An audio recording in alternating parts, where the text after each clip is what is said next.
दोस्तों good morning. मेरा नाम डॉक्टर नरेंद्र कुमार चंदेल, सहायक आचार्य भूगोल, राजकीय महाविद्यालय टोंक। दोस्तों आज के कालांश में हम चर्चा करने जा रहे हैं भौतिक भूगोल के एक महत्वपूर्ण टॉपिक वायुमंडल की संरचना के बारे में। दोस्तों जैसा कि आपको ज्ञात है कि इससे पूर्व के कालांश में हमने वायुमंडल की संरचना के अंतर्गत इसकी सबसे निचली एवं सघन परत सौरमंडल की विशेषताओं या विशिष्टताओं के बारे में विस्तार से अध्ययन किया था। आज की कालांश में दोस्तों हम वायुमंडल की अन्य परतों समताप मंडल, मध्य मंडल तथा तापमंडल के बारे में एक एक करके विस्तार से चर्चा करने जा रहे हैं, विस्तार से चर्चा करेंगे। सबसे पहले दोस्तों मैं ले रहा हूं समताप मंडल के बारे में। समताप मंडल को अंग्रेजी में स्ट्रेटोस्फीयर के नाम से जाना जाता है। दोस्तों सौरमंडल के ऊपरी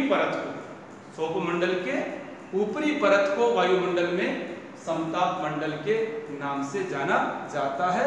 इसकी औसत ऊंचाई 50 किलोमीटर तक मानी जाती है। दोस्तों अगले बिंदु के रूप में मैं आपसे चर्चा कर रहा हूं कि समताप मंडल की खोज एवं अध्ययन का श्रेय विद्वान टी जरेंस डी बोर्ड को दिया जाता है। समताप मंडल की अध्ययन एवं खोज का श्रेय विद्वान टी जरेंस डी बोर्ड को दिया जाता है। दोस्तों अगले बिंदु के रूप में आपसे चर्चा करूं कि समताप मंडल के निचले भाग में, कुछ विद्वानों के अनुसार समताप मंडल के निचले भाग में तापमान लगभग स्थिर रहता है, इस वजह से इसको समताप मंडल कहा जाता है। लेकिन दोस्तों कुछ अन्य विद्वानों के अनुसार समताप मंडल के ऊपरी भाग में विशेषकर 20 किलोमीटर से लेकर 50 किलोमीटर की ऊंचाई तक तापमान क्रमशः बढ़ता है तथा इसकी ऊपरी सीमा पर तापमान लगभग बढ़ते हुए 0 डिग्री सेंटीग्रेड या 32 डिग्री फ़ारेनहाइट हो जाता है। दोस्तों अगले बिंदु के रूप में मैं आपसे चर्चा करने जा रहा हूं कि समताप मंडल में 20 से लेकर 35 किलोमीटर की ऊंचाई तक, समताप मंडल में 20 से लेकर 35 किलोमीटर की ऊंचाई तक ओजोन गैस यानी O3 गैस की सघनता पाई जाती है, यानी उसका सांद्रण अधिक पाया जाता है। इसी कारण इस मंडल को ओजोन मंडल भी कहा जाता है। दोस्तों इस मंडल में पाई जाने वाली ओजोन गैस सूर्य की पराबैंगनी किरणों का अपने अंदर अवशोषण कर लेती है या उनको सोख लेती है। फलस्वरूप यह गैस या इस मंडल में पाई जाने वाली यह गैस पृथ्वी के धरातल पर मानव सहित समस्त जीवधारियों की उन सूर्य की तरफ से आने वाली हानिकारक पराबैंगनी किरणों से रक्षा करती है। इस वजह से इस मंडल को जीवन रक्षक मंडल भी कहा जाता है। दोस्तों इसी मंडल के कारण पृथ्वी के धरातल के तापमान में अत्यधिक वृद्धि नहीं हो पाती है। इसी कारण इसको पृथ्वी की रक्षा छतरी भी कहा जाता है। इसी कारण इसको पृथ्वी की रक्षा छतरी भी कहा जाता है। दोस्तों वर्तमान में क्लोरोफ्लोरोकार्बन ब्रैकेट में CFC, हेलोन्स तथा नाइट्रोजन ऑक्साइड के कारण इस ओजोन परत को या इस ओजोन मंडल का नुकसान हो रहा है, इसका क्षरण हो रहा है। फलस्वरूप इसके क्षरण या नुकसान के कारण सूर्य से आने वाली पराबैंगनी हानिकारक किरणें पृथ्वी के धरातल पर पहुंच रही है, जिससे पृथ्वी के तापमान में वृद्धि होने तथा कैंसर जैसी समस्याएं उत्पन्न होने की संभावना उत्पन्न हो गई है। दोस्तों समताप मंडल में बादलों का लगभग अभाव पाया जाता है। समताप मंडल में बादलों का लगभग अभाव पाया जाता है तथा धूल के कण एवं जल वाष्प भी नाम मात्र के पाए जाते हैं तथा वायु की गति सीधी होती है। दोस्तों इन्हीं कारणों से यह मंडल वायुयान उड़ाने के लिए उपयुक्त माना जाता है। बादलों का अभाव, धूल के कण एवं जलवाष्प की नाम मात्र उपस्थिति तथा वायु की क्षैतिज गति के कारण ही इस मंडल को वायुयान उड़ाने के लिए उपयुक्त माना जाता है। दोस्तों इस मंडल के अंतिम बिंदु के रूप में मैं आपसे चर्चा करने जा रहा हूं कि इस मंडल की ऊपरी सीमा को स्ट्रेटोपाज के नाम से जाना जाता है। दोस्तों इस प्रकार प्रमुख बिंदुओं के द्वारा हमने समताप मंडल के बारे में जानकारी प्राप्त की है तथा अब अगले मंडल के रूप में हम अध्ययन करने जा रहे हैं, चर्चा करने जा रहे हैं मध्य मंडल की। दोस्तों मध्य मंडल को अंग्रेजी में मीजोपाज कहा जाता है, मीजोस्फीयर कहा जाता है। दोस्तों मध्य मंडल को अंग्रेजी में मीजोस्फीयर कहा जाता है। यह मंडल समताप मंडल के ऊपर स्थित होता है तथा इसकी औसत ऊंचाई, यह मंडल समताप मंडल के ऊपर स्थित होता है तथा इसकी औसत ऊंचाई 50 से लेकर 80 किलोमीटर तक मानी जाती है तथा इसकी औसत ऊंचाई 50 से लेकर 80 किलोमीटर तक मानी जाती है। अगले बिंदु के रूप में मैं आपसे चर्चा करने जा रहा हूं कि इस मंडल में ऊंचाई के साथ तापमान में पुनः गिरावट होने लगती है। कौन से मंडल की बात कर रहा हूं दोस्तों? मध्य मंडल की। इस मंडल में ऊंचाई के साथ तापमान में पुनः गिरावट होने लगती है तथा इसकी ऊपरी सीमा यानी लगभग 80 किलोमीटर के पास तापमान गिरते हुए -80 डिग्री सेंटीग्रेड हो जाता है। दोस्तों अगले बिंदु के रूप में मैं आपसे चर्चा करूं कि मीजोपाज की ऊपरी सीमा को मीजोस्फीयर यानी मध्य मंडल की ऊपरी सीमा को मीजोपाज के नाम से जाना जाता है। मध्य मंडल की ऊपरी सीमा को मीजोपाज के नाम से जाना जाता है। इस प्रकार हमने प्रमुख बिंदुओं के द्वारा मध्य मंडल के बारे में चर्चा की है, अध्ययन किया है। दोस्तों अगले मंडल के रूप में मैं आपसे चर्चा करने जा रहा हूं ताप मंडल के बारे में। ताप मंडल को अंग्रेजी में थर्मोस्फीयर के नाम से जाना जाता है।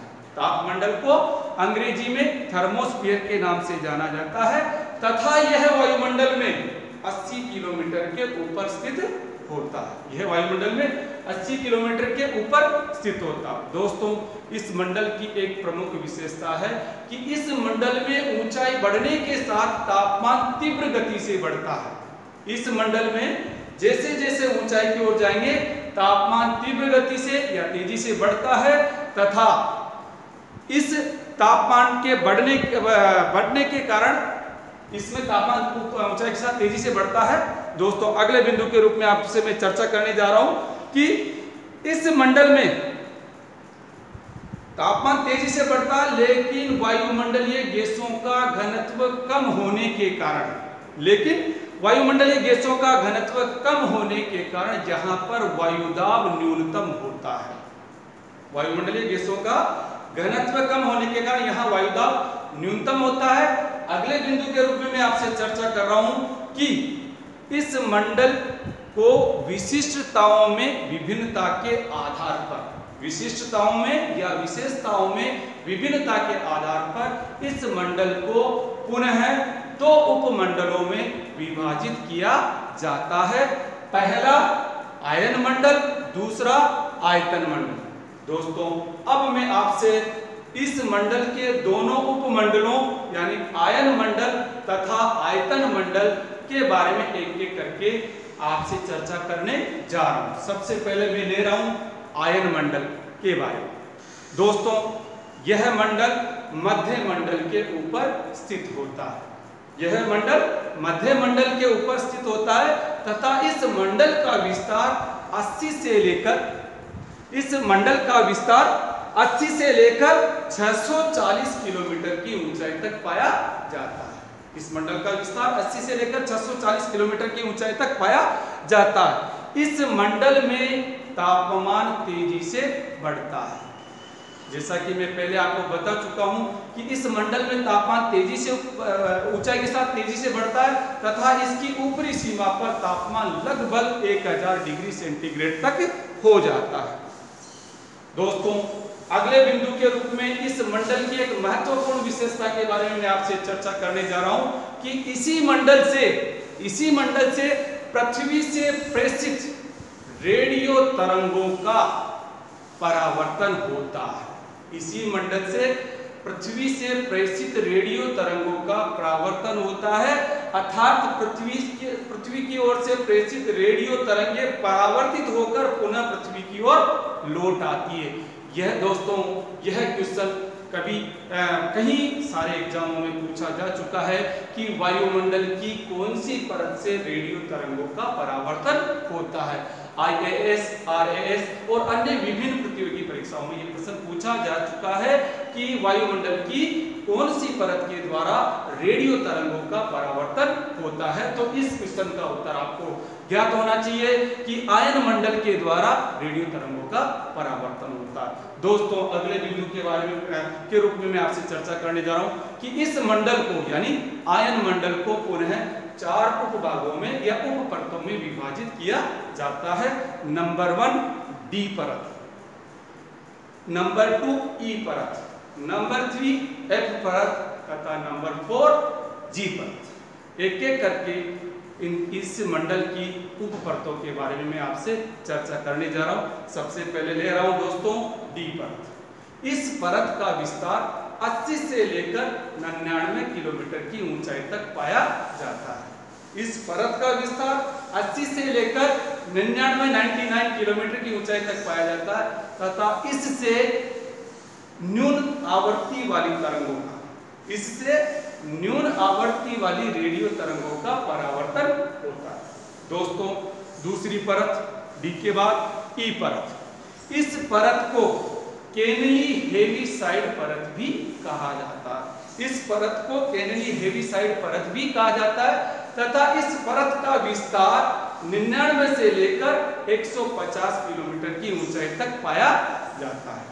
इस परत का विस्तार 99 से लेकर 150 किलोमीटर की ऊंचाई तक पाया जाता है तथा इस परत से मध्यम एवं उच्च आवृत्ति वाली रेडियो तरंगों का परावर्तन होता है। इस परत से मध्यम एवं उच्च आवृत्ति वाली रेडियो तरंगों का परावर्तन होता है।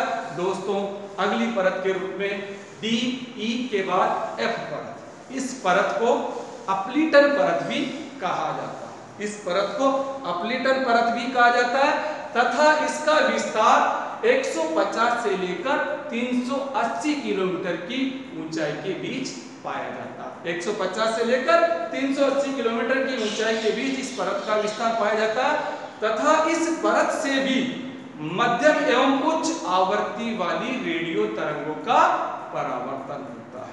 मध्यम एवं उच्च आवृत्ति वाली रेडियो तरंगों का परावर्तन होता है। दोस्तों इस मंडल की अंतिम उप परत के बारे में आपसे चर्चा कर रहा हूं जी परत। इस परत का विस्तार दोस्तों वायुमंडल में 380 से लेकर 640 किलोमीटर की ऊंचाई तक पाया जाता है। इस प्रकार प्रमुख बिंदुओं के रूप में हमने आयन मंडल के बारे में चर्चा की है, अध्ययन किया है। अब दोस्तों मैं वायुमंडल की सबसे अंतिम परत, सबसे ऊपर की ओर स्थित परत के बारे में आपसे चर्चा करने जा रहा हूं जिसका नाम है आयतन मंडल। इसको बाह्य मंडल भी कहा जाता है। अंग्रेजी में इसको एक्सोस्फीयर के नाम से जाना जाता है। दोस्तों यह वायुमंडल की सबसे ऊपरी परत है। यह वायुमंडल की सबसे ऊपरी परत है यानी 640 किलोमीटर से ऊपर स्थित भाग को आयतन मंडल या एक्सोस्फीयर के नाम से जाना जाता है। दोस्तों इस मंडल के बारे में या इस परत के बारे में बहुत कम जानकारी उपलब्ध है। अगले बिंदु के रूप में दोस्तों मैं आपसे चर्चा करने जा रहा हूं कि इस मंडल में भी ऊंचाई के साथ तापमान बहुत तेज गति से बढ़ता है। यानी जैसे जैसे ऊंचाई की ओर हम बढ़ेंगे तापमान तेजी से बढ़ता जाता है तथा इस मंडल की ऊपरी सीमा पर तापमान लगभग 5568 डिग्री सेंटीग्रेड हो जाता है। इस मंडल की ऊपरी सीमा पर तापमान लगभग 5568 डिग्री सेंटीग्रेड हो जाता है। लेकिन दोस्तों यह तापमान धरातलीय वायु के तापमान से सर्वथा भिन्न होता है। यह तापमान धरातलीय वायु के तापमान से सर्वथा भिन्न होता है क्योंकि यहाँ की वायु घनत्व कम होने के कारण अत्यधिक हल्की एवं विरल होती है। फलस्वरूप यहाँ तापमान को यहाँ उच्च तापमान का महसूस नहीं होता है और ये साधारण धरातलीय वायु के तापमान से सर्वथा भिन्न होता है। दोस्तों, इस मंडल के बारे में अगले बिंदु के रूप में आपसे चर्चा करने जा रहा हूं कि यहाँ के तापमान को साधारण थर्मामीटर से, यहाँ के उच्च तापमान को साधारण थर्मामीटर से नहीं मापा जा सकता, क्योंकि यहाँ की वायु घनत्व कम होने के कारण अत्यधिक हल्की एवं विरल होती है। फलस्वरूप दोस्तों, यदि यहाँ के वायुमंडल में वायुयान से हाथ को बाहर निकाला जाए, यदि संभव हो सके, तो उतना ताप महसूस नहीं होता है। दोस्तों, इस मंडल के बारे में कुछ अन्य प्रमुख बिंदुओं के रूप में और अगले बिंदु के रूप में आपसे चर्चा करूं कि इस मंडल में वान अलेन रेडिएशन बेल्ट होती है, जिसमें पृथ्वी के मैग्नेटिक फील्ड द्वारा पकड़े हुए आवेशित कण पाए जाते हैं, जिसमें पृथ्वी के मैग्नेटिक फील्ड के द्वारा पकड़े हुए आवेशित कण पाए जाते हैं। दोस्तों, इस मंडल के बारे में अंतिम महत्वपूर्ण विशेषता के बारे में आपसे चर्चा करने जा रहा हूं कि इस मंडल की एक महत्वपूर्ण विशेषता यह होती है कि इसमें ऑरोरा बोरियालिस एवं ऑरोरा ऑस्ट्रियलिस नामक घटनाएं घटित होती है। इसमें ऑरोरा बोरियालिस एवं ऑरोरा ऑस्ट्रियलिस घटनाएं घटित होती है।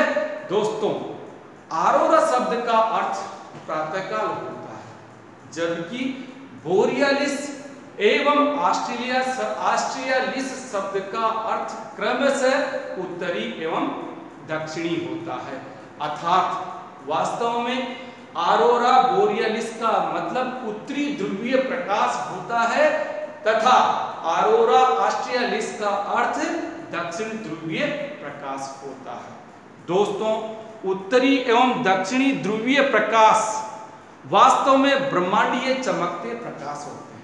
वास्तव में ब्रह्मांडीय चमकते प्रकाश होते हैं जिनका निर्माण चुंबकीय तूफान के कारण सूर्य से विसर्जित इलेक्ट्रॉनिक तरंगों के कारण होता है, जिसका निर्माण चुंबकीय तूफान के कारण सूर्य से विसर्जित इलेक्ट्रॉन तरंगों के कारण होता है। दोस्तों, ये घटनाएं सामान्यतः आधी रात के समय दृष्टिगत होती है। दोस्तों, धन्यवाद। इस प्रकार हमने आज के क्लास में पृथ्वी के वायुमंडल की संरचना के बारे में अध्ययन किया है तथा वायुमंडल की परतों के बारे में एक एक करके हमने उनकी विशेषताओं के बारे में विस्तार से जानकारी प्राप्त की है। धन्यवाद।